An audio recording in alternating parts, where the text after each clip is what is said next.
आज मी जे काही बोलते, जे काही वाचते आणि जे काही आहे, ज्या आत्मविश्वासाने समाजासमोर उभी आहे, याचं पूर्ण श्रेय एका थोर माऊलीला जातं. आज 3 जानेवारी क्रांतीज्योती सावित्रीबाई फुले यांची जयंती. मित्रांनो, त्या काळी जेव्हा स्त्रियांनी उंबरठा ओलांडणंही पाप मानलं जायचं, तेव्हा सावित्रीमाईंनी शिक्षणाची मशाल पेटवली. लोकांचे दगडधोंडे सोसले, अंगावर फेकलेले शेण देखील सहन केले.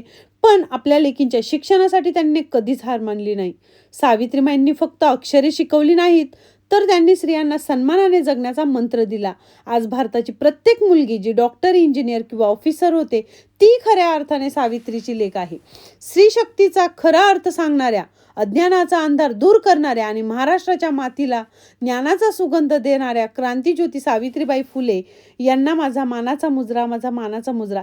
चला तर मग ज्ञानाचा वारसा असाच पुढे नेऊया आणि आपल्या अंगणामध्ये ज्ञानाची ज्योत तेवत ठेवूया.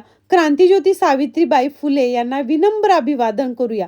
तुम्ही देखील आपल्या अंगणामध्ये ज्ञानाचा एक दिवा तेवत ठेवा आणि सावित्री जयंती साजरी करा. तुम्हा सर्वांना सावित्रीबाई फुले जयंतीच्या मनापासून शुभेच्छा. धन्यवाद.